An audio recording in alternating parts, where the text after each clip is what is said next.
the life of Prophet Muhammad told like a movie. In the heart of the Arabian Peninsula, nestled among arid mountains and sun-baked sands, lay the ancient city of Mecca, a place of merchants, mystics, and tribal power. The year was 570 CE, a time later known among the Arabs as the Year of the Elephant. It was a year remembered not only for the failed invasion of Mecca by Abraha and his mighty war elephants, but for the silent birth of a man who would change the course of human history. Under the stillness of a starlit night, Amina bint Wahab gave birth to a boy who would be named Muhammad, which means the Praised One. His father, Abdullah, had passed away before his son ever took a breath. Amina had carried him alone, wrapped in a quiet dignity that few could comprehend. She had known in her heart that this child was different. There were whispers of dreams she had seen, of a light that radiated from her womb, of a voice that told her this child would be a great protector of his people. While the world outside bustled with trade caravans and tribal rivalries, inside the humble quarters of Amina's home, a light was born, quiet and radiant, not yet ready to declare itself to the world. From the moment he entered life, Muhammad carried with him a presence that stirred the soul. His grandfather, Abdul Muttalib, held the infant in his arms and named him with reverence, feeling something profound stirred deep within him. The name Muhammad was uncommon among the Quraysh, the powerful tribe to which they belonged, but Abdul Muttalib insisted. "I want him to be praised in the heavens and on earth," he said. And indeed, one day, he would be. The young Muhammad's earliest days were spent in the care of a wet nurse named Halima Sa'diya from the Banu Sa'd tribe. It was customary for noble Arab families to send their children to the desert in their infancy, to be raised in purity and strength, away from the city's noise. Halima would later recall that the moment she took Muhammad into her care, blessings began to rain upon her impoverished household. Her once weak donkey galloped with newfound energy. Her dry breasts flowed with milk. Her goat, previously barren, gave plentifully. She came to understand that this child was no ordinary infant. There was divine favor in his presence. As Muhammad grew, even in those early years, there was a quiet strength about him. He was not boisterous like other boys, nor was he prone to mischief. He seemed contemplative, watchful, aware of the world in a way that exceeded his age. People noticed his gentleness, the calm in his eyes, the honesty in his words.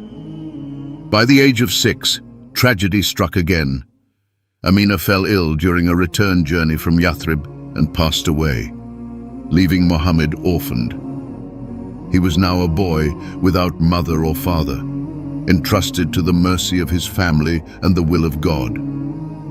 His grandfather, Abdul Muttalib, took him in once more, embracing the boy with fierce love and protection. But fate, unrelenting in its trials, soon called Abdul Muttalib to the grave.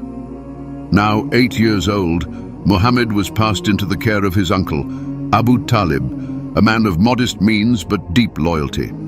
Despite his poverty, Abu Talib raised Muhammad with unwavering devotion, protecting him from harm and giving him the shelter of love and security. As Muhammad matured, the people of Mecca began to recognize something extraordinary about the boy. In a city steeped in polytheism, where tribal allegiance and material wealth defined status, Muhammad stood apart. He spoke little but listened deeply. He worked humbly, tending sheep and later joining his uncle on trade caravans, experiencing the wider world and watching closely the character of those he met.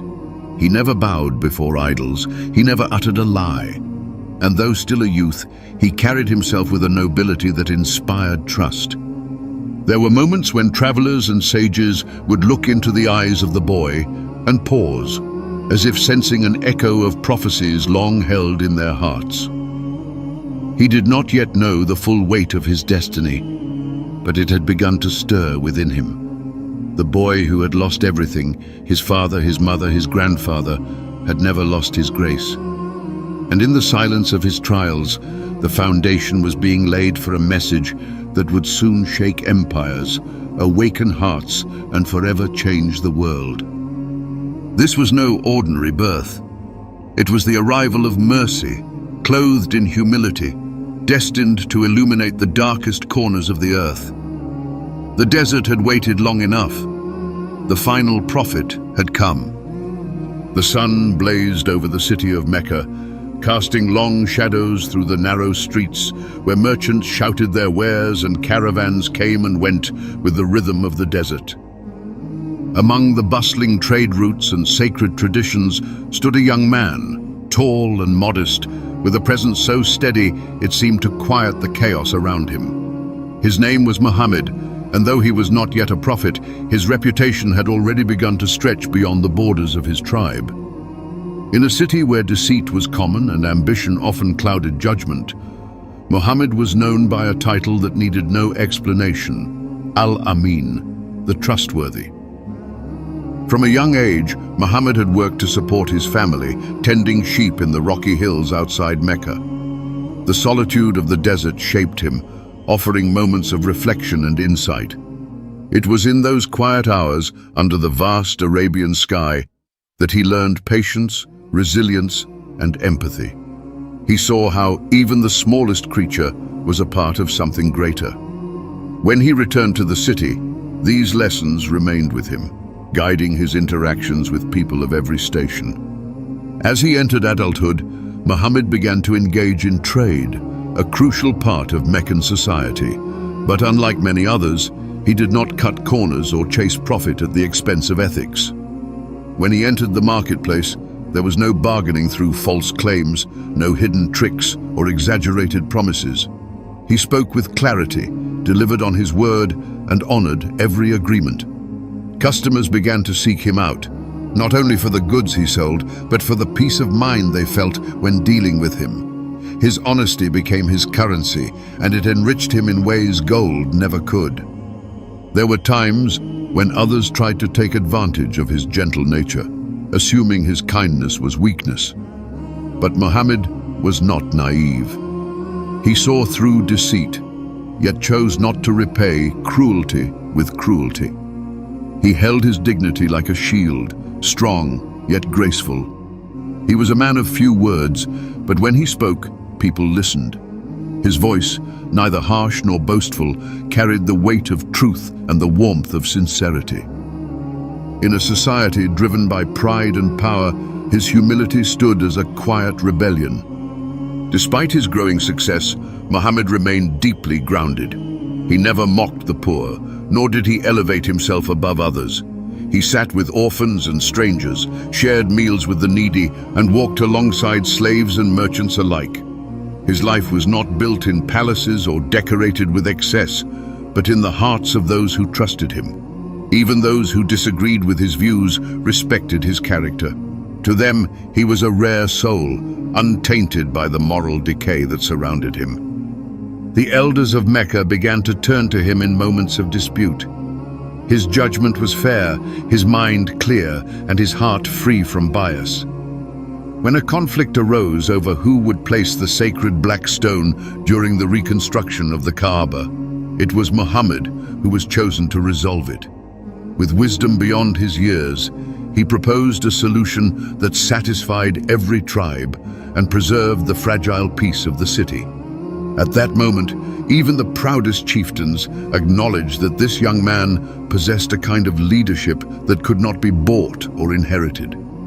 He lived with a quiet strength, working in the shadows of mountains and the folds of everyday life, yet leaving footprints of integrity wherever he walked.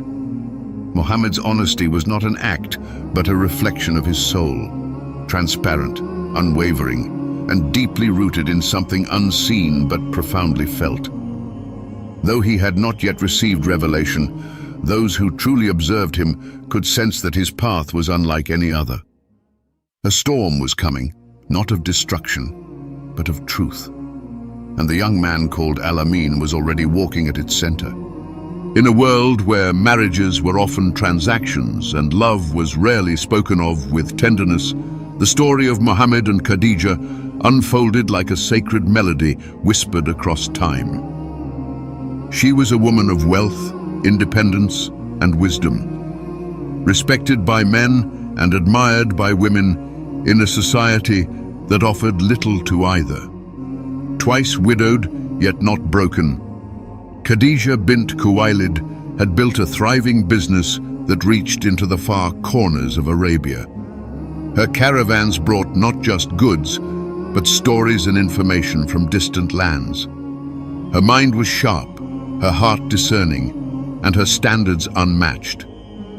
When she heard of a young man named Muhammad, whose honesty in trade was drawing attention throughout Mecca, she became curious. He had no fortune of his own, no powerful status to lean upon, but the name Al-Amin preceded him like a gentle wind before the rain. It was said that he never cheated, never lied, and never allowed injustice to pass without resistance. He had a quiet nobility that defied the noise of the marketplace. And so, Khadija sent for him, not to flatter him, but to test him. She offered him a position in her trading business, asking him to lead one of her caravans to Syria, a journey fraught with difficulty and risk. Muhammad accepted, not because he sought status, but because he saw in the opportunity a chance to serve with integrity and to provide for those he loved.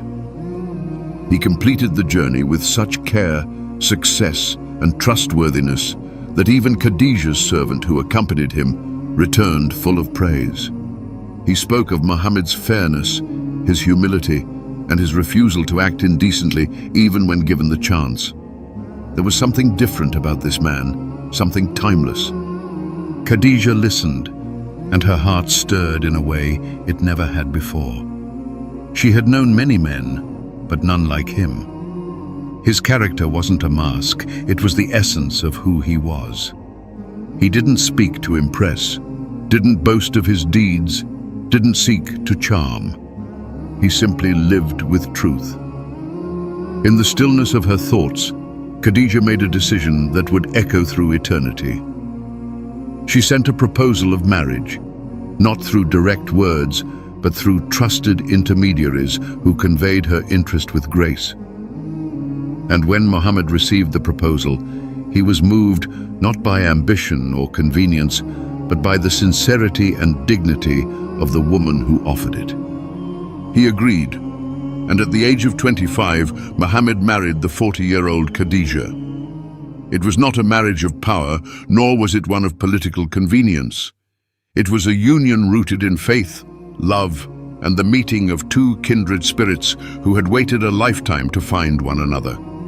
Their home was filled not with riches, but with warmth. Their hearts, not their possessions, defined their wealth. In Khadija, Muhammad found a partner who saw the man beyond the silence, who believed in him when the world had yet to understand his mission. Years passed, and the love between them only deepened.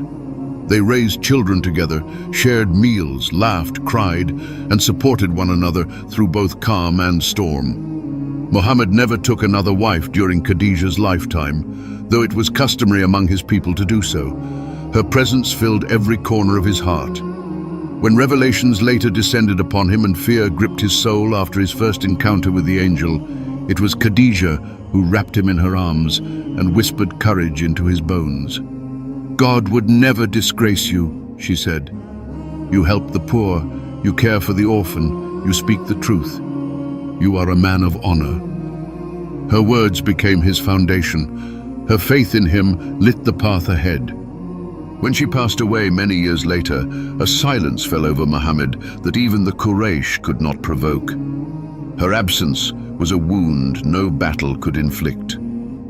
Long after her death, he would speak of her with a softness that time never hardened. "She believed in me when no one else did," he once said. "She supported me when the world turned away." And though he would face many trials ahead, wars, betrayals, losses, it was the memory of Khadija's unwavering love that remained a source of strength through every storm. Theirs was not just a love story, it was a divine chapter in the unfolding of prophecy. In a world often harsh and unjust, they had found in each other a sanctuary, a bond that surpassed age, status, and expectation. A love beyond time, written not in poems or grand displays, but in quiet moments of faith, sacrifice, and devotion. The stillness of the cave wrapped around him like a cloak. Far above the city of Mecca, away from the clamor of the markets and the restless struggles of the tribes, Muhammad sat alone inside the rocky mouth of Hira. The cave was narrow and dark, carved by centuries of wind and silence, but for him, it was a refuge. Here, beneath the vast Arabian sky, with stars like watchful eyes overhead, he sought answers to the questions that burned within him. There was something deeply wrong with the world below. Injustice ruled the streets, idols stood in the Kaaba as lifeless kings, and the poor were trampled while the proud raised their banners high. His soul yearned for something pure, something that would fill the hollow spaces in people's hearts. And so he came to the cave, night after night, year after year, in search of meaning, of truth, of God. He brought only what he needed: dates, water, and solitude. Sometimes he stayed for days, sometimes longer. In those moments of reflection, he wept for his people, prayed in the way of his forefather Abraham, and listened, not with his ears, but with something deeper. The silence of the mountains spoke to him. The wind carried whispers he could not yet understand. His heart trembled not with fear, but with anticipation. It was as if the universe itself was holding its breath, waiting. Then, on one night unlike any other, everything changed. The night was quiet at first, like so many before it. He sat, wrapped in his cloak, lost in contemplation. But then, without warning, the cave was filled with an overwhelming presence, something unlike anything he had ever known. Light, but not the kind from fire.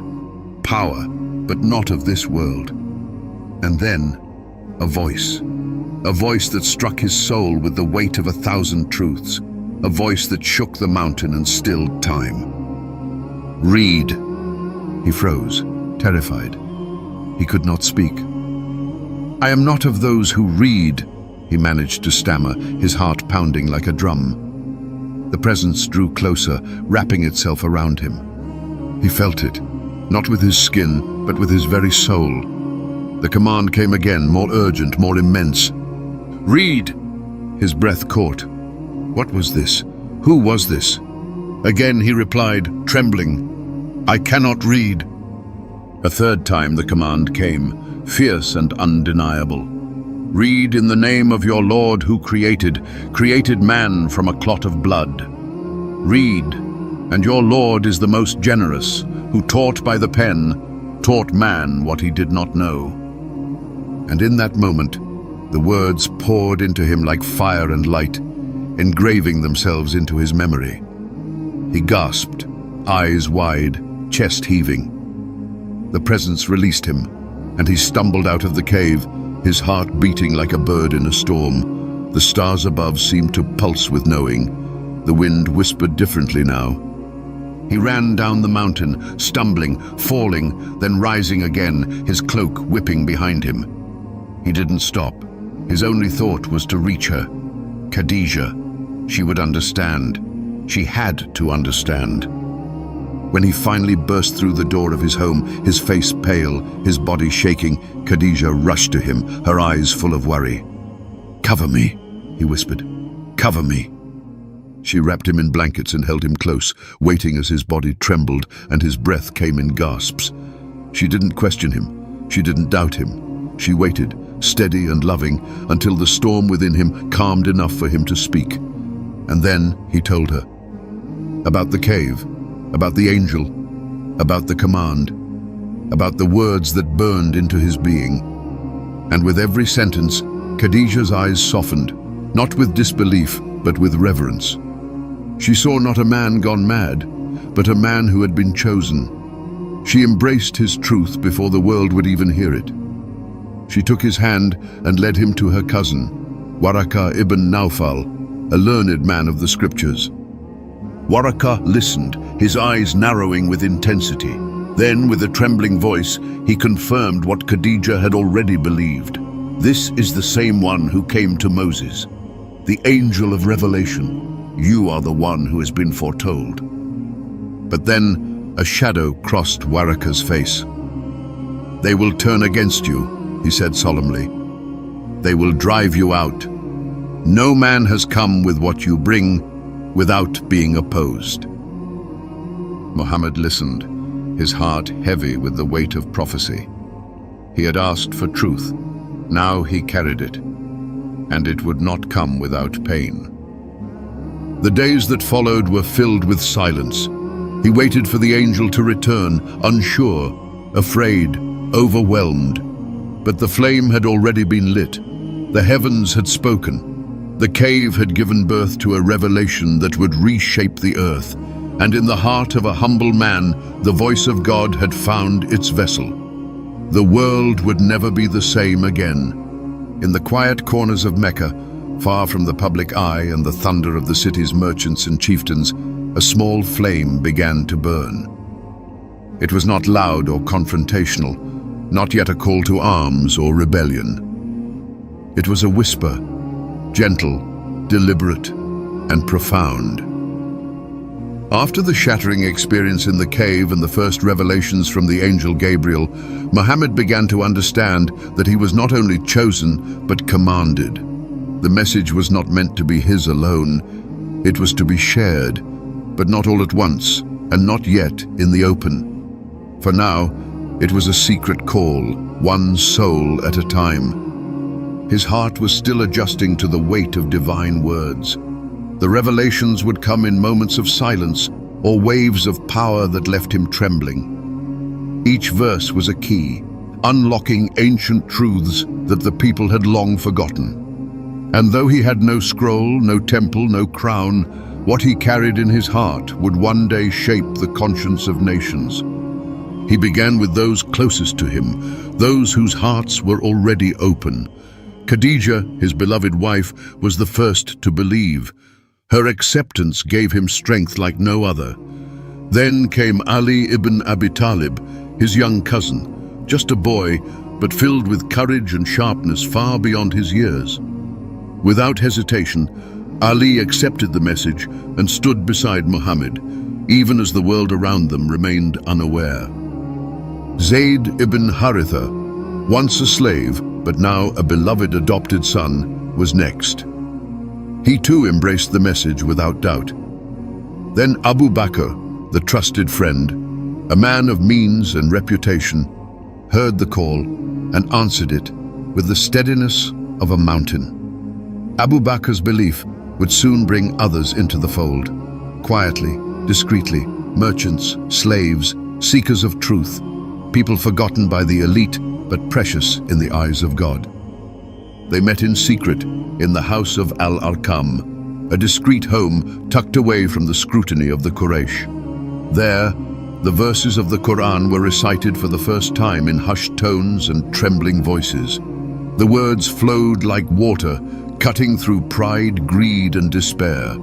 Those who heard them wept, not from fear, but from recognition.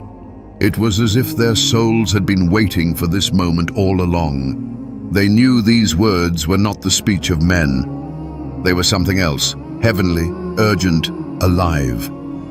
The number of believers began to grow, still hidden in the folds of Mecca's shadows.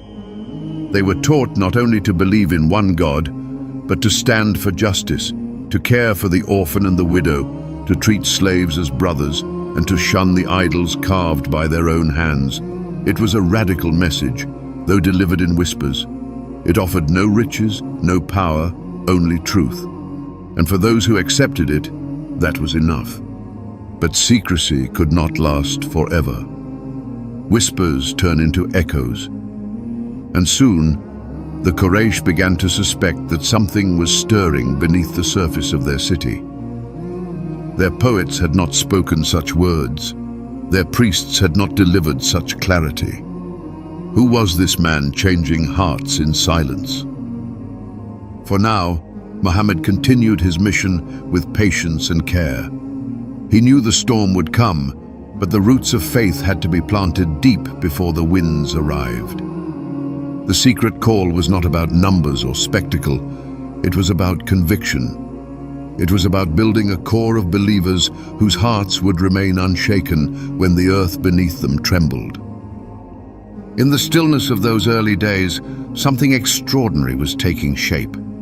A new dawn was beginning, not with trumpets, but with tears, not in palaces, but in humble homes. It was in the hearts of a small group of men and women bound by truth that the greatest transformation in human history had quietly begun. 3 years had passed since the first quiet whispers of revelation filled the shadows of Mecca. What began in secret had now taken root in the hearts of a few brave souls. Men and women who, against the tide of their own society, believed in one God and in the message brought by a man who had once been known simply as Al-Amin. But faith cannot remain hidden forever. Truth, by its very nature, demands light. And so the command came down, clear and unmistakable. Rise and warn your people. Proclaim openly what you were once told in silence. The moment had arrived. Muhammad stood upon Mount Safa, a rocky hill near the Kaaba, a place known for declarations and calls to action. He called out to the clans of Quraysh by name, his own people, his own blood. They gathered, intrigued, some out of respect, others out of curiosity. Here was a man they had never known to lie, never known to deceive. He stood before them not as a poet or a madman, but with a clarity that pierced the noise of the city. If I were to tell you that an enemy was approaching from behind this hill, would you believe me? He asked. They nodded. We have never known you to lie, they said. Then know, he continued, that I am a warner to you before a great punishment. I call you to worship none but God, to leave behind your idols, your arrogance and your injustice. Save yourselves from a fire whose fuel is men and stones. A stunned silence fell over the crowd. Some lowered their eyes, others whispered among themselves. But one voice broke the stillness with fury. Abu Lahab, his own uncle. May you be ruined for this. Is this what you gathered us for? He spat. And with that, the atmosphere shifted. The seed of opposition had been planted. The public invitation changed everything. What had once been dismissed as a harmless spiritual curiosity was now seen as a threat, a challenge to the very fabric of Meccan society. The Quraysh prided themselves on tradition, lineage and control. Their wealth flowed from pilgrims who came to bow before idols. Their power rested on the illusion that the gods they worshipped were the protectors of fortune and family. And now, one of their own was declaring those gods to be false. The mockery began first. Poets ridiculed him, calling him a sorcerer, a madman, a liar. Children were taught to throw stones as he passed. The leaders of Mecca sent envoys to Khadijah, hoping she would speak sense into her husband. When that failed, they went to Abu Talib, demanding he silence his nephew. But the old man, though he did not yet share Muhammad's faith, stood firm in his protection. And so the threats became more cruel. Slaves who accepted Islam were tortured in public. Bilal, the Abyssinian, was dragged through the streets, beaten and crushed beneath a heavy stone as he cried out in defiance, Ahad, Ahad, one, one. Sumaya, a woman of great faith and no protection, became the first martyr, killed with a spear for refusing to recant. Families disowned their sons. Mothers wept as their daughters were cast out. Believers prayed in secret or fled the city under the cover of night. Yet, the more they were attacked, the more their faith grew. It was not stubbornness or delusion. It was a deep, burning certainty that they had touched truth and could never return to what they once believed.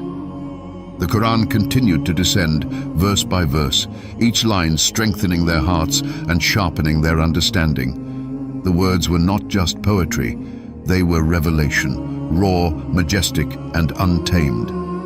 Muhammad bore the storm with a patience that astounded even his enemies. He never cursed those who cursed him, never raised his hand in retaliation. He walked the same streets, spoke with the same gentleness, prayed with the same devotion. His eyes often filled with tears, not for himself, but for those who rejected the mercy offered to them. And in the midst of rising threats and growing tension, one thing became clear. The open call had begun a battle, not just of beliefs, but of souls. The path ahead would be long, filled with trials that would test every ounce of faith. But there was no turning back. The truth had been spoken. The idols trembled. And the world, though it did not yet know it, was beginning to change forever. The city of Mecca had grown colder, not in temperature but in spirit. The streets, once filled with curiosity about the Prophet's message, now echoed with resentment. The Quraysh, leaders of the dominant tribes, had tried persuasion, ridicule, threats, and cruelty, but still, the message spread. Islam continued to take root in places they never expected, in the hearts of slaves, of the poor, of the young, even among members of their own families. Every effort to stamp it out had only fanned its flame. In desperation, they turned to a darker weapon: social suffocation. They crafted a pact, sealed and placed within the Kaaba, announcing a complete boycott of the Prophet Muhammad, his followers, and his entire clan, the Banu Hashim. No one was to marry from them, buy from them, sell to them, visit them, or show them kindness. It was a calculated cruelty designed not just to punish, but to isolate and starve. The Quraysh hoped to force Abu Talib, the Prophet's aging uncle and chief protector, into surrendering his nephew to their will. But Abu Talib refused, and with him the entire clan stood firm, even those who did not follow the new faith. Banished to the narrow valley of Abu Talib, they were surrounded on all sides by steep rock and betrayal. The scorching sun bore down by day, and the cold winds of the desert cut through the night. Food grew scarce, water even more so. The cries of children echoed through the canyon, their bellies empty, their mothers helpless. Leaves and roots were eaten to survive. Leather was boiled. Traders who tried to send supplies were intercepted or threatened. And yet, within that confinement, faith endured. The believers prayed in the darkness, whispered verses beneath the moonlight, and held each other with the strength that only purpose could offer. Outside, some among the Quraysh began to question the pact's cruelty. They saw children reduced to skin and bone, heard stories of infants dying in their mother's arms. A few brave hearts, men of conscience, began to voice their disapproval. Eventually, cracks began to form in the wall of oppression. Then, one day, the Prophet told them that the document hanging in the Kaaba had been eaten by insects, leaving only the words, "In your name, O God." The Quraysh checked and found it just as he had said. It was the final sign they could not deny. The boycott, after nearly 3 unbearable years, was broken. But the suffering had taken its toll. Just as the believers returned to their homes, worn and weary, death knocked at the Prophet's door. First came the loss of Abu Talib. The old man, who had stood like a wall between Muhammad and his enemies for over 40 years, was gone. Without him, the Prophet stood exposed. The Quraysh, who had once held back out of respect, now saw an opening.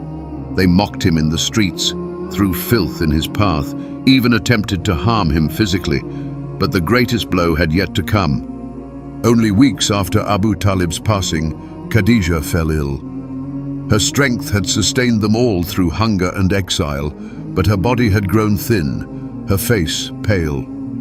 Muhammad watched over her, his heart breaking in silence. This was the woman who had believed in him when no one else did. who had spent her wealth for the sake of his mission, who had held him through his fear and stood by him in every storm. He had never known love like hers, and he would never know it again. When she passed from this world, the light in his eyes dimmed. He wrapped her in the earth with his own hands, and for a long time he wept without words. That year became known as the Year of Sorrow, not just for the loss of two cherished companions, but for the shadow of loneliness that now followed him. Mecca, once his home, had become a place of pain. With every step, he was reminded of what he had lost. Yet, even in grief, he did not falter. The message still burned within him, and the mission still called. He would carry on, even if he had to walk alone. In the nights that followed, the prophet often stood in prayer, tears falling onto the stone beneath him, whispering to the one who had never abandoned him. Though the earth had grown heavy with sorrow, his eyes still looked to the heavens. And from that darkness, a new light would soon appear, one that would lift him from despair, one that would remind him that while the world below trembled, the heavens remained unshaken. But for now, he mourned, not as a prophet, but as a man, a husband, a nephew, a friend. And in his grief, the sincerity of his heart became a beacon for generations yet to come. In the midst of the prophet's sorrow, when grief still wrapped around his soul like a shroud, something miraculous happened. Something so divine, so otherworldly, that even those who believed found themselves breathless at its telling. It began not with warning or trumpet, but in the silence of the night, when the world was asleep and the heavens prepared a gift of hope. On a night like no other, as Muhammad lay in the home of his cousin, the roof seemed to split, and from above descended the archangel Gabriel, radiant and commanding. He brought with him a white, winged creature, unlike anything the prophet had seen before, called Al-Buraq, a beast of celestial light and speed, larger than a donkey, smaller than a mule, with a stride that reached the farthest horizon. The prophet mounted the creature, and with Gabriel at his side, they soared into the night, faster than the blink of an eye, racing across the desert and hills, flying over cities and shadows, until they reached Jerusalem. There, in the sacred space known as Al-Aqsa, he stood among the ruins of ancient prophets. The same prophets whose names had echoed in his revelations, Abraham, Moses, Jesus, now gathered in spirit to pray behind him. It was not a dream, but something more profound. Time itself bent to accommodate what was unfolding, and then the second part of the journey began. From Jerusalem, the prophet was taken higher, beyond clouds, past the stars, into realms that mortal eyes had never seen. Layer by layer, he ascended the 7 heavens. At each gate, Gabriel knocked and sought permission to enter, and at each gate, a prophet awaited. Adam greeted him in the first heaven, father of mankind, smiling with both joy and recognition. In the second, Yahya and Isa, John the Baptist and Jesus, welcomed him with brotherhood and warmth. In the third, he met Yusuf, Joseph, radiant in beauty. In the fourth stood Idris, the one lifted by God. The fifth held Harun, Aaron, and in the sixth, Musa, Moses, who wept not from envy, but from awe, knowing the ummah of Muhammad would be blessed beyond his own. And finally, in the 7th heaven, he met Abraham, leaning against the lote tree, the place where all knowledge ends, and only the Creator knows what lies beyond. It was here, in a realm where words fall short, that Muhammad was brought to the furthest limit, the Sidrat al-Muntaha. Beyond this point, not even Gabriel could pass. "If I take one more step," Gabriel said, "I would burn." And so the prophet went alone. In that moment, he stood before the presence of the Almighty. There were no eyes that saw, no ears that heard, no tongue that could fully describe what passed between them. But from this divine meeting came one of the greatest gifts ever given to humanity, the 5 daily prayers. Originally 50, they were reduced upon Moses' advice and the prophet's repeated return until they became 5, with the reward of 50. The descent was just as swift as the journey upward. Within the same night, the prophet returned to Mecca. He awoke in his bed, but his heart had traveled through the very fabric of the cosmos. When he told the people what had happened, most of them laughed. Some clapped their hands in disbelief. "You went to Jerusalem and came back in a single night?" they mocked. "Even our best caravan takes weeks." But Abu Bakr, upon hearing the tale, said without hesitation, "If he said it, then it is true." From that day on, he became known as As-Siddiq, the truthful one. For the prophet, the night journey was more than a miracle. It was a turning point. After the year of sorrow, after the pain of loss and rejection, the heavens had opened to remind him of his place, his mission, and the one who never left his side. It was reassurance that his journey was not in vain, that his footsteps, though burdened, were guided, and that beyond every hardship awaited a closeness to God that no grief could ever diminish. The night had not just brought a miracle, it had brought the prophet a glimpse of eternity. The hostility in Mecca had grown unbearable. With each passing day, the prophet and his followers faced mounting pressure, ridicule, and persecution. The boycott may have ended, but the bitterness remained. His message of monotheism threatened the very foundation upon which the Quraysh had built their pride and power. Though his patience endured and his compassion never wavered, it was clear that Mecca, the city of his birth, was becoming a place that could no longer offer refuge to the truth he carried. Still, he continued to preach, continued to call people to a higher path, even when they turned away or raised their fists in anger. In this storm of rejection, something unexpected happened. During the pilgrimage season, when tribes from across Arabia came to Mecca, the prophet would seek out strangers in the tents outside the city, inviting them to listen to the message of Islam. Most dismissed him, some insulted him, but one small group listened. They were from a city to the north, a place of date palms and fertile valleys known as Yathrib. Unlike the Quraysh, these men were not steeped in arrogance or idolatry. They were people wounded by tribal warfare, exhausted by generations of bloodshed between the Aus and Khazraj clans. They had heard from the Jews who lived among them that a prophet would soon arise. When Muhammad spoke, something in their hearts stirred. They recognized the truth in his words, the peace in his voice. That first year, 6 of them embraced Islam. They returned to Yathrib as quiet believers, carrying the message back to their families. The following year, 12 returned to meet the prophet again. At a place known as Al-Aqaba, under the cover of night, they pledged themselves to him, not just as followers of faith, but as protectors. They promised not to lie, not to steal, not to kill, and to obey him in what was right.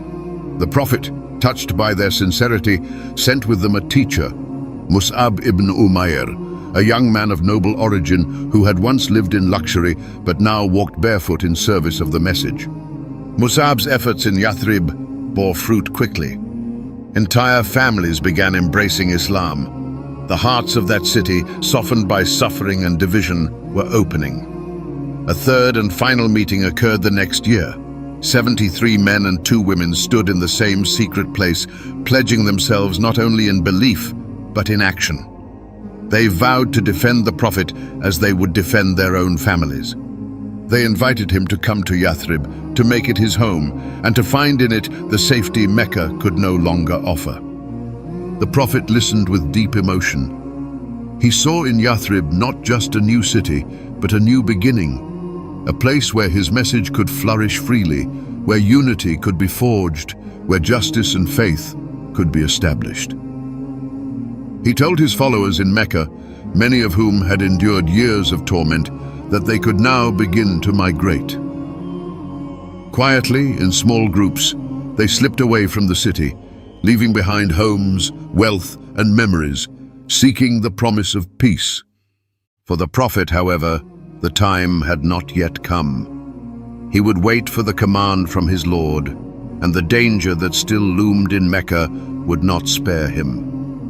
But in the distance beyond the scorching sands, a city waited. Yathrib, soon to be known as Medina, the city of the prophet, was preparing to embrace its destiny. And as the sun rose each day over its palm groves, it brought with it the hope of a new chapter, one written not in secrecy and fear, but in light and mercy. The seeds of a nation were being sown, not with swords or conquest, but with faith, trust, and the simple promise of a better tomorrow. The streets of Mecca grew darker with suspicion. The Quraysh, humiliated by the growing strength of the prophet's message and the quiet exodus of his followers to Yathrib, now called Medina, realized that time was slipping from their grasp. No matter how many times they ridiculed, attacked, or conspired, the faith of Muhammad's followers only deepened. And now, he was being invited to lead an entire city, one that would protect him and defend his cause with their lives. They knew that if he left Mecca safely, they would lose their power, their control, and perhaps even their gods. So they came together in secret, plotting a final blow that would silence him forever. The plan was cruel in its precision. They would choose a strong young man from each clan, surround his home under cover of darkness, and strike at once, each delivering a single blow so that no one tribe could be held responsible. It would be swift, and it would be decisive. They gathered their swords and took their positions outside his house as the night deepened. But within those walls, Muhammad already knew what they had planned. Revelation had come, warning him of the danger, guiding him to act. Calmly, he asked his cousin Ali to lie in his bed, covered in his green cloak, while he himself slipped away into the shadows, unnoticed by the eyes that watched from the darkness. As he walked past them, dust in hand, he recited verses from the Qur'an. Not one of the would-be assassins saw him leave. He made his way to the house of Abu Bakr, his closest companion, who had long been preparing for this moment. They had 2 camels ready and a skilled guide who knew the lesser-known routes through the desert. But they did not head north toward Yathrib immediately. Instead, they went south toward the rugged terrain of Mount Thor, hiding in a cave to throw off any pursuers. There, in the cool and silent darkness, they waited for 3 days while the Quraysh scoured the region in fury. Search parties moved across the desert, offering rich rewards for Muhammad's capture, dead or alive. At one point, the search came so close that the men stood just outside the cave entrance. Abu Bakr's heart tightened in fear, not for himself, but for the prophet beside him. "If they look down, they will see us," he whispered. But the prophet, serene in his faith, turned to him and said, "Do not grieve. Indeed, Allah is with us." And indeed, they were protected. The cave's entrance, exposed and vulnerable, had been shielded not by soldiers or weapons, but by miracles. A spider had spun a web across the opening, and a dove had built a nest nearby. The searchers, seeing the undisturbed web and the peaceful dove, assumed the cave to be empty. They turned back, unaware that the man they hunted was just a few steps away, resting in the calm embrace of divine protection. When the danger had passed, the journey resumed. The path to Medina was long and harsh, cutting through barren lands scorched by the sun and whipped by desert winds. Yet each step carried them closer to hope. Along the way, they encountered a bounty hunter named Suraka, who had heard of the reward and came with sword in hand. But each time he tried to approach, his horse stumbled and sank into the sand. Realizing he was in the presence of something greater, Suraka begged for mercy and was granted it, the prophet even promising him the bracelets of the Persian king one day. Suraka turned back, not as an enemy, but as a man transformed. At long last, the journey ended on the outskirts of Medina. Word had spread, and the people waited in anticipation. Children climbed rooftops, women lined the streets, and men filled the pathways with eager eyes. When they finally saw him, walking in with dust on his sandals and peace in his eyes, joy erupted like the first rain after a long drought. Songs were sung, voices rose in praise, and hearts overflowed. The prophet had arrived, not as a conqueror, but as a guest, a leader, and a servant of God. The Hijra was not just a migration. It was the beginning of a new era. It marked the moment when faith found a home, when revelation was no longer silenced by oppression, and when a community was born, one united not by blood or tribe, but by belief, brotherhood, and the dream of a just and merciful world. Medina, once known as Yathrib, had become a city reborn. With the Prophet's arrival, the streets that had long been burdened by tribal feuds now breathed a new kind of air, one filled with hope, with structure, and with purpose.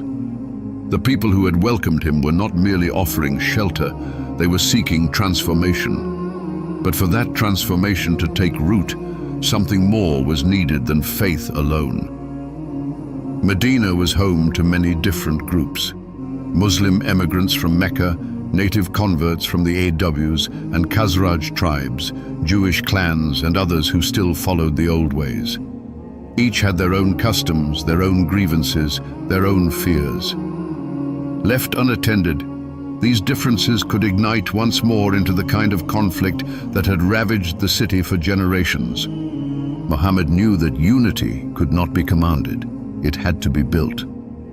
And so, he began the process of establishing a foundational agreement, one that would serve not just the Muslims, but the entire city. It would be more than a treaty. It would be a constitution, a covenant of coexistence. Carefully, thoughtfully, and with divine guidance, he crafted a document that would lay the groundwork for a new kind of society, one governed not by tribal vengeance or inherited power, but by justice, accountability, and shared responsibility. The Constitution of Medina, as it came to be known, declared that all inhabitants of the city, regardless of tribe or faith, were part of a single community. Each group retained its identity and autonomy, but agreed to defend the city together, to uphold mutual justice, and to resolve disputes through the Prophet's judgment. The document recognized the rights of the Jewish tribes as equal citizens, granting them freedom of religion and protection, so long as they honored the pact and lived in peace. The Muslims, both the emigrants and the locals, were bound together as brothers, no longer as separate factions. The message was clear. Allegiance was no longer to bloodlines or old wounds. It was to justice, truth, and the preservation of peace. This new framework brought immediate results. Acts of revenge were curtailed. Disputes were brought forward and resolved with fairness. No group was above the law, and no tribe held superiority over another. For the first time, Medina was more than a collection of rival clans. It was a community, a model for what a society could be when guided by principles rather than pride. The Prophet did not rule as a king. He walked among the people, listened to their concerns, and lived in a modest home near the mosque that he helped build with his own hands. He visited the sick, mediated quarrels, and prayed alongside those he led. His authority came not from fear, but from trust. People saw in him a man who did not seek power for himself, but who carried the burden of leadership with humility and purpose. His wisdom bridged differences, his fairness inspired loyalty, and his kindness softened even the hardest hearts. The Constitution of Medina would later be remembered as one of history's first written charters of pluralistic governance. It was not merely a political document. It was a reflection of prophetic insight, designed to harmonize a city of differences into a single, functioning society. It laid the groundwork for a civilization built on moral order, collective duty, and compassion. And so, Medina began to change, not through conquest or coercion, but through the steady rise of justice. The Prophet had not just found a home, he had helped create one where law, mercy, and brotherhood stood together, where belief translated into action, and where a city once divided had now become a beacon for what was to come. The call to faith was never meant to be a call to war, but the reality of truth is that it often threatens the comfort of falsehood. The Prophet had left Mecca in peace, but the Quraysh were not content to let him live in safety. Their pride had been wounded by his escape, and their trade threatened by his rising influence. They saw the growing Muslim community in Medina not as a neighbor, but as a danger. And so the drums of conflict began to beat, slowly at first, then louder, until the inevitable was upon them. The first battle came when the Muslims, still few in number and poorly armed, set out to intercept a Quraysh caravan. It was not an act of aggression, but a strategic effort to reclaim some of what had been stolen from them in Mecca. But the caravan escaped, and in its place, an army of 1,000 Quraysh warriors marched from Mecca, armed to the teeth and driven by vengeance. The Muslims numbered only around 300 and had only a few horses and camels between them. They camped near the wells of Badr, unsure of what the next dawn would bring. That night, the Prophet prayed under the stars, his hands raised, his voice trembling with sincerity as he begged his Lord for victory, not for his own sake, but for the future of the message. "If this small group is destroyed today," he cried, "there will be no one left to worship you on the earth." His companions, though outnumbered, stood firm. They had no illusions. They were not warriors by trade. They were farmers, merchants, refugees, but they were believers. When the sun rose over the desert, the two forces met in the sands of Badr. The battle was fierce, brief, and miraculous. Despite their weakness, the Muslims fought with a strength that seemed to come from beyond themselves. Angels, unseen by human eyes, descended upon the battlefield, and by the time the dust had settled, 70 of the Quraysh had fallen, including some of their most powerful leaders. The Muslims lost only 14. It was a victory that sent shockwaves through Arabia. The Quraysh had been humiliated. The believers rejoiced not in bloodshed, but in the confirmation that God's promise was true. But victory does not silence hatred. The Quraysh regrouped, their pride now stained with the memory of Badr. The following year, they returned with a force of 3,000, determined to crush the Prophet and erase the memory of their defeat. The Muslims met them near Mount Uhud. This time, they had grown in number, nearly 1,000 strong, and had taken strategic positions on the battlefield. The Prophet placed a group of archers on a hill, warning them never to leave their post, no matter what they saw. The battle began, and once again, the Muslims gained the upper hand. The Quraysh began to flee, and victory seemed close. But in the confusion, the archers saw the enemy retreating and believed the battle was over. They abandoned their position to gather the spoils of war, ignoring the Prophet's command. That moment of disobedience changed everything. Khalid ibn al-Walid, then a commander for the Quraysh, led a surprise cavalry attack from behind. Chaos erupted. Many Muslims were killed. The Prophet himself was injured, his face wounded, his tooth broken. Rumors spread that he had been killed, and despair gripped the hearts of the believers. But he lived.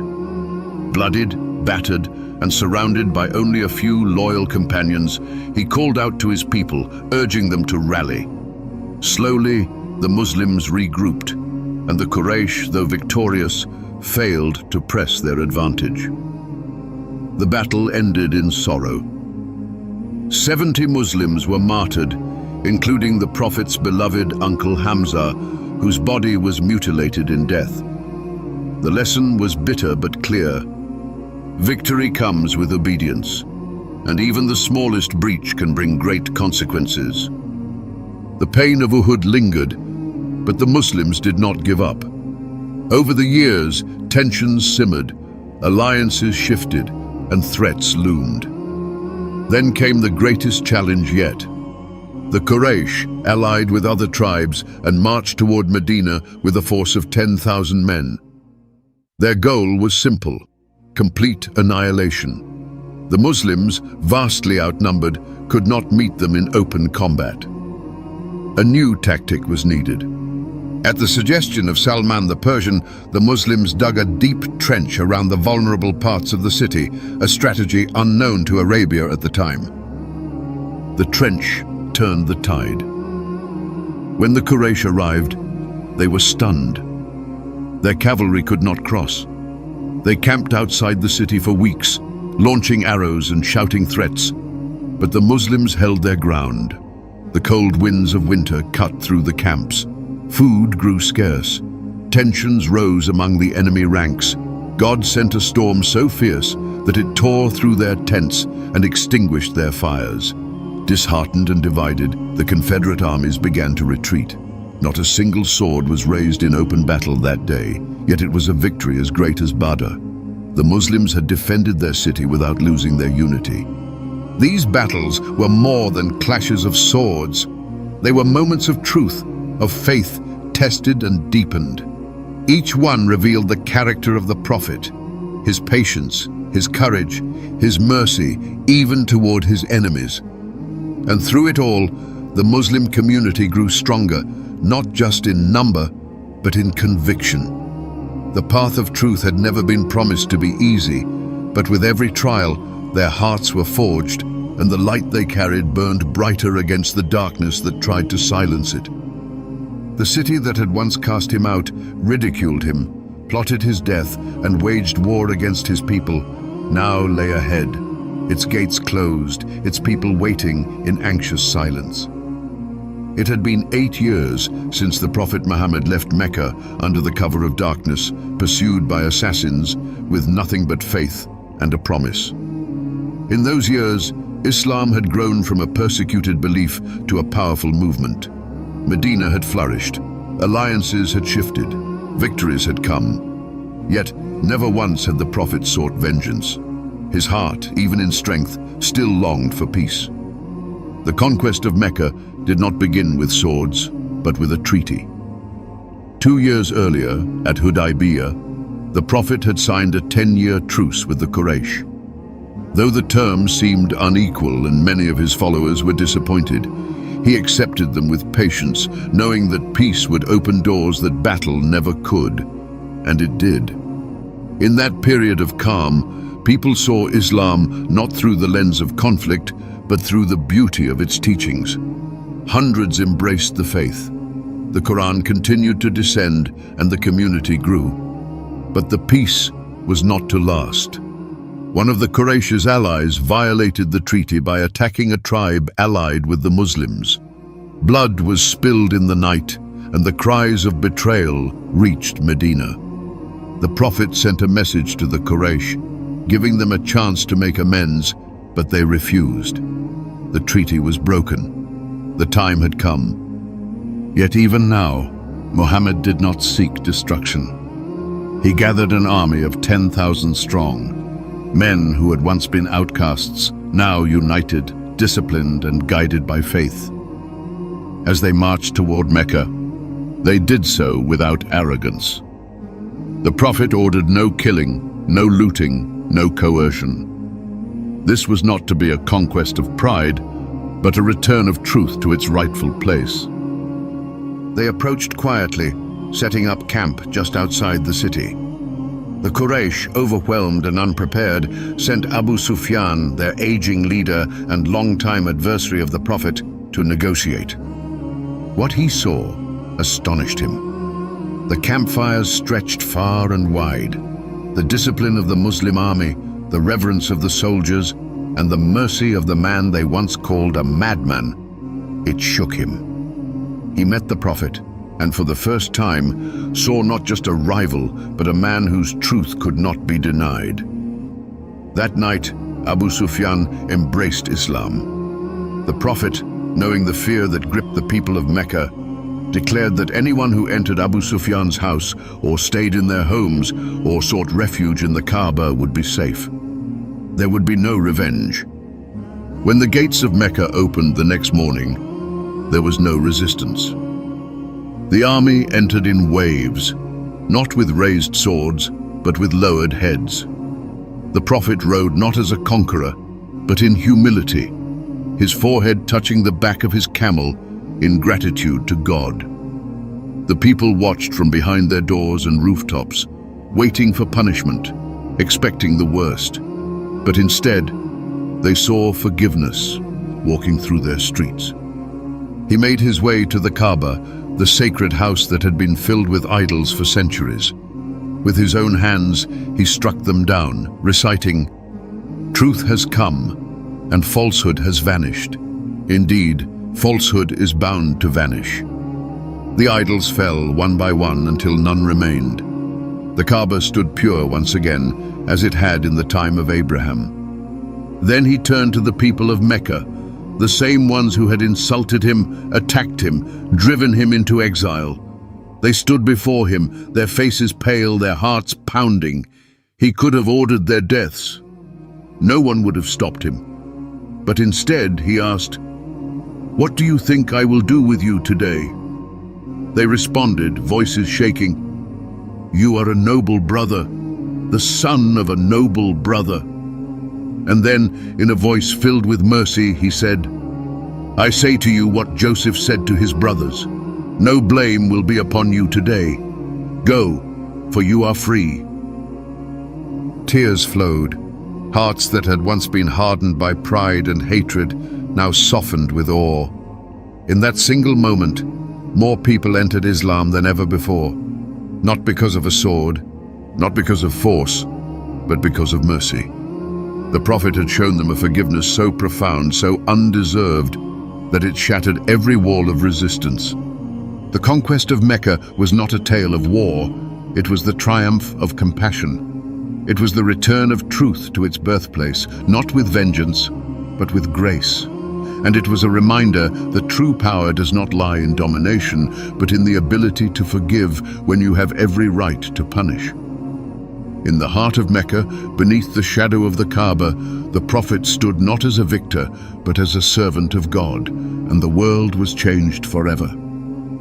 The sun rose high over the plain of Arafat, casting its golden light upon a sea of white garments that stretched as far as the eye could see.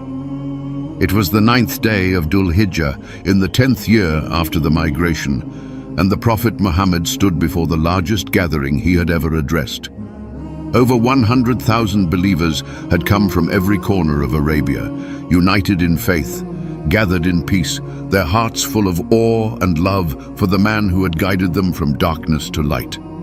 This was his final pilgrimage, and though many did not know it yet, this would be his last sermon, a farewell not only to those present, but to all generations who would follow. He stood upon his camel, Al-Qaswa, while the voices around him stilled into silence. The desert wind blew gently, and the people leaned in to hear every word. The Prophet's voice was clear, steady, and filled with solemnity. He began by praising and thanking God, affirming the sacredness of the moment and the unity of the gathering. Then, with the authority of revelation and the tenderness of a father, he began to speak, not as a ruler, not as a general, but as a man who knew his time was near and whose heart overflowed with love and concern for his people. O people, listen to my words, for I do not know whether I will ever meet you again after this year, in this place." The weight of those words settled heavily upon the crowd. Eyes welled with tears. Some hands clasped in prayer, others gripped their chests.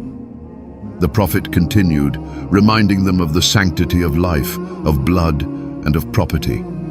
"Just as this day, this month, and this city are sacred, so too are the lives and possessions of each one of you." He called them to justice, to the end of vengeance, to the protection of the weak. He spoke of the rights of women, urging men to treat them with kindness and respect, to honor the trust that God had placed in their hands.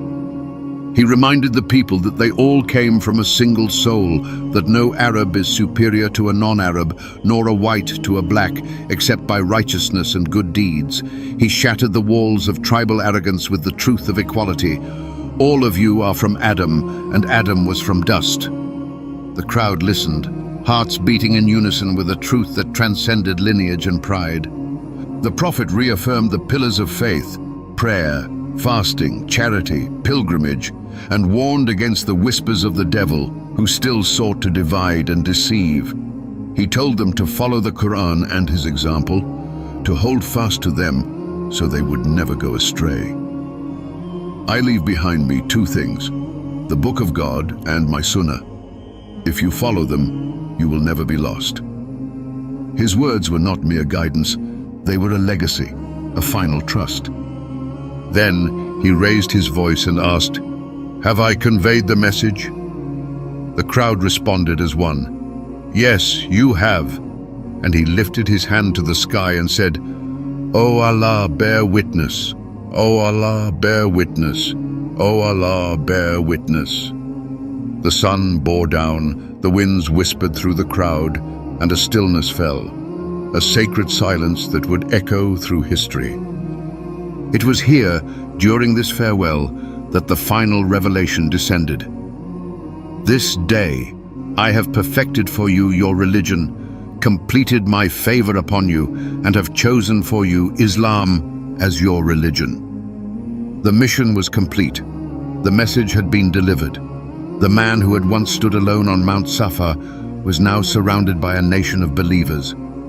The prophet looked out at them one last time, not as subjects, but as his beloved brothers and sisters. And though his body would one day leave the world, his words, his example, and his love would remain, guiding hearts across every land and every generation. In that moment, beneath the sky of Arafat, a chapter ended, but the light he had lit would never fade. The streets of Medina had grown quiet, their usual rhythm softened by an air of reverence. The Prophet Muhammad, once strong and tireless in his mission, had begun to show signs of wear. His body, which had carried the weight of revelation and the burdens of a nation, was growing frail. It was the 11th year after the migration, and though life in Medina had blossomed with peace and faith, those closest to him sensed a coming change. There was something different in the way he spoke, the way he gazed at the horizon, as if he saw something others could not. Shortly after returning from the farewell pilgrimage, the prophet fell ill. At first it was a fever, intense and consuming, and with it came waves of pain and fatigue. Yet even in sickness he continued to lead the prayers when he could, to offer guidance, to remind his companions of their duty to one another and to God. But the fever did not pass. For days he endured its burning, supported by those who loved him most. He moved from house to house, staying briefly in the homes of his wives, until finally he asked to remain in the room of Aisha, the daughter of Abu Bakr, and the wife he was closest to in his final years. There, in the simplicity of her room, with its clay walls and woven roof, the final chapter of his earthly life began. He lay upon a mattress stuffed with palm fibers, his head resting against Aisha's chest. She would later remember those days with tears in her eyes, the way his voice weakened, the way he still smiled through his pain, and the way he continued to care for others even as his strength slipped away. At times, he would rise to address the people, urging them to uphold justice, to free the oppressed, to care for the poor. "Do not turn my grave into a place of worship," he warned them. "Those before you went astray when they took the graves of their prophets as places of worship." His concern was never for himself, but for his followers. As his condition worsened, he appointed Abu Bakr to lead the prayers in his place. It was a quiet but powerful gesture, one that signaled to the community who would guide them after his departure. On one morning, just days before his passing, the Prophet gathered his remaining strength and parted the curtain from Aisha's room to watch the Muslims pray in congregation. His eyes lit up with joy at the sight. They were united, standing shoulder to shoulder, just as he had always hoped. He smiled, a smile so pure, so full of peace, that those who saw it would never forget it. It was as if he were saying, "My mission is complete." Then, the final moments came. His breaths grew shallow. Aisha held him close, and he whispered prayers between his lips. With his eyes turned toward the heavens, he spoke his last words. "With the companions of the Most High. With the companions of the Most High." And then his soul returned to its Creator. News of his death spread through Medina like a wave of silence and grief. Many refused to believe it. Umar, one of his closest companions, drew his sword and warned that anyone who claimed Muhammad was dead would be struck down. But Abu Bakr, calm and resolute, stood before the people and spoke the words that would steady a trembling nation. "Whoever worshipped Muhammad, know that Muhammad is dead. But whoever worships Allah, Allah is ever living, never dies." The Prophet's body was washed and wrapped in white cloth by those who had loved him in life and would honor him in death. He was buried in the very room where he passed, in the heart of the city he had built with faith, patience, and love. No monument was erected, no golden tomb or towering shrine, just the quiet resting place of a man who had changed the world, not with wealth or weapons, but with truth, mercy, and unwavering devotion to his Lord. And though he was no longer among them, his presence never left. In the recitation of the Qur'an, in the prayers of the faithful, in the echoes of justice, and in every heart that followed his path, the light of Muhammad lived on. His return to the Creator was not an end, but the beginning of a legacy that would stretch beyond centuries and borders, a light that would never be extinguished. The Prophet was gone, yet it felt as though he had never left. His footsteps no longer echoed through the streets of Medina, but his presence was still felt in every corner. In the way people greeted one another with peace, in the tears that fell during prayer, in the kindness shown to strangers, the justice upheld in every decision, and the love that bound the community together. His companions, though heartbroken, rose to carry the mission forward, not as mere followers of a man, but as torchbearers of a light that had been entrusted to them. They had watched him live, every word he spoke. They had seen him weep for those who did not believe, comfort those who mourned, stand fearless before tyrants, and smile with humility when praised. He had built no palace, left no treasure, commanded no army of slaves. And yet, his message spread farther and faster than any empire. From the deserts of Arabia to the coasts of Africa, through the valleys of Persia and into the heart of Byzantium, his words crossed every barrier of language, culture, and time. But this light was not only for those who stood beside him, it was for every soul that would one day search for meaning in a world so often lost in shadows. It was for the child who questions the stars, the old man who trembles in prayer, the mother who rocks her baby while whispering divine words, the seeker who stumbles through life looking for a path. It was for every heart broken by injustice, every soul longing to be healed. It was, and always would be, a light for all people. That light lives in the pages of the Qur'an, where divine wisdom breathes across time, offering solace and strength. It lives in the Prophet's words and actions, preserved not in gold or stone, but in stories retold with love, in hearts transformed by sincerity, in acts of mercy that ripple outward with quiet power. His teachings remain simple yet profound. Feed the hungry, speak the truth, forgive when wronged, stand firm for justice, and walk humbly with your Lord. As centuries passed, rulers rose and fell, civilizations flourished and faded, but the message endured. Mosques were built in lands the Prophet never walked. The call to prayer echoed in tongues he never spoke, and millions of hearts bowed in the direction of a city that once tried to silence him. Yet, even now, his name is whispered by the lips of the faithful more times in a single day than perhaps any in history. Not out of habit, but out of love. And that love continues to guide. It teaches people how to treat others with dignity, how to turn pain into patience, and how to transform fear into faith. His life reminds humanity that power lies not in control, but in compassion, that true strength is found in mercy, and that greatness comes not from wealth or bloodline, but from character. The Prophet Muhammad was a man, born of flesh and blood, who walked the earth with bare feet and a heart full of heaven. But the light he brought was eternal. It began in a cave under the watchful stars, and now it glows in the hearts of billions.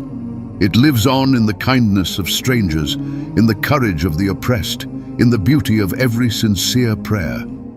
And as long as there are those who seek truth, who long for justice, who desire to love and be loved by their Creator, that light will never fade.